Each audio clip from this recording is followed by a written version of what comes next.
Everyone, how are you all doing? I'm doing fine. I'm really glad to welcoming you all to my YouTube channel, Talk with Bhavatharani.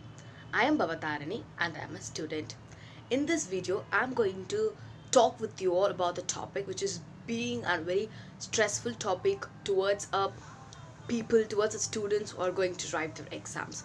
As I already talked about the exam related topics in my last video, in my previous video, I'm going to talk about on the same topic. But the first thing is prepare a timetable. Okay, prepare a timetable according to your convenience.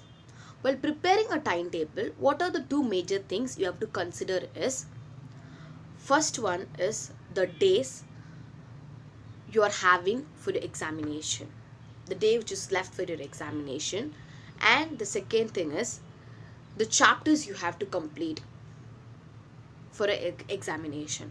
These are the two major things you have to consider while preparing a timetable. You have to be very sincere to your timetable because timetable will really help you to complete the chapters, complete the portions within a very short period of time. Not a very short period of time, within a days you are having for your examination. The initial days you may find difficult to complete the chapter, complete the things which you put on the timetable, but by doing the things according to your timetable, definitely you'll see your improvement in your implement in your implement what I mean implement is when you're implementing your thing according to your timetable, you'll see a difference, you'll see your growth in your studying. So please prepare a timetable. Don't prepare a timetable in a very perfect manner, like by drawing a line, by putting boxes for each chapters. No, simply roughly put a timetable. Okay, I'm having these days, I'm having these chapters to complete in this day, in this exercise, this days, this exercise. So on these 20 days I'm going to complete. Believe yourself, that is very important. Believe your timetable, don't cheat your timetable. Okay, this is a very very important thing, guys. Prepare a timetable. Second thing is complete the chapter from lightest chapter to toughest chapter. The lightest chapter, toughest chapter differ according to the persons. Okay, for me the lightest chapter will be the 10th. For you, the lightest chapter will be the first chapter. I'm saying the chapters of 12th standard business mathematics. So try to complete the chapter from lightest to toughest. So while completing the lightest chapters first, you'll get a feeling of okay, I completed this chapter.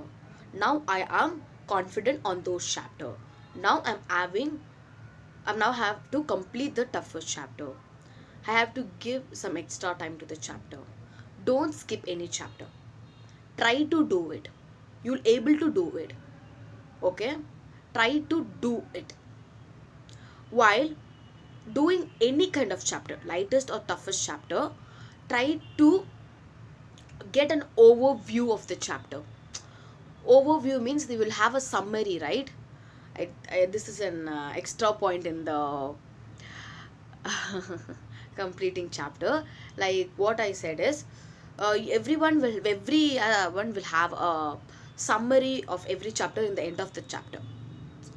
So before or after completing an exercise, try to go through the summary part. That is very very very important. The summary part is very important. Like in the summary they'll give the, or they give all the formulas and methods which we did in the exercise. So please have a look at summary also. Okay, I think I said 2 point.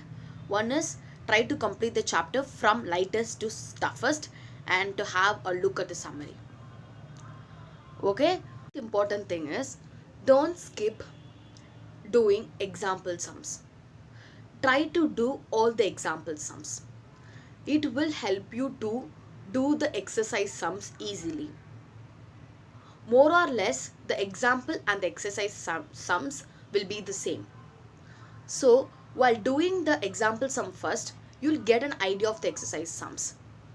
So, you don't need to spend more time on doing exercise. So, don't skip on doing example sums. Example sums will also help you to get marks. Most of the time there is a lot of chance to ask example sums. They may give more priorities to example sums too. So try to do example sums. And I'm not saying while doing example sums you're not supposed to do exercise sums. What I'm saying is, if you do example sums, means it will help you to do the exercise sum easily in a very less times. So that's what I try to say. So don't skip your example sum, guys. Try to complete all the example sums, to do all the example sums, okay, which helped me a lot to score that mark in my examination. Okay, so the fourth important thing is you have to do all the example sums. And the fifth thing is you have to study your 1 mark. What the mistakes we'll do is, while concentrating on 2 marks, 3 marks, 5 marks, 7 marks, sorry, 7 marks, we don't have 7 marks, 5 marks, 5 marks, yeah, we have, okay, 5 marks, sorry. We are not concentrating too much on 1 marks. On the last minute only we are concentrating on 1 marks, and there is a lot of chance to lose marks on 1 mark question. There is a lot of chance to lose centum by losing marks in 1 marks. So try to learn the 1 mark before. Try to avoid learning 1 mark in the last minute. If you're okay with it, do it. But I'm suggesting you guys.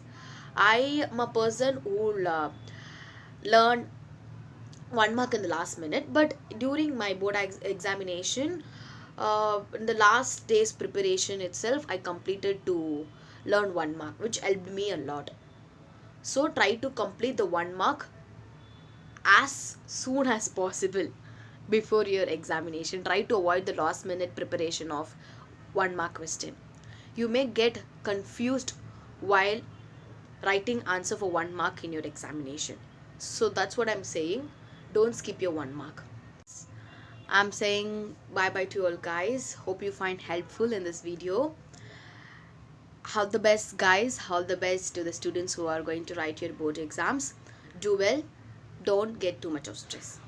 Okay. Bye bye guys. Okay, so don't forget to subscribe my channel, like my channel, and to do a comment.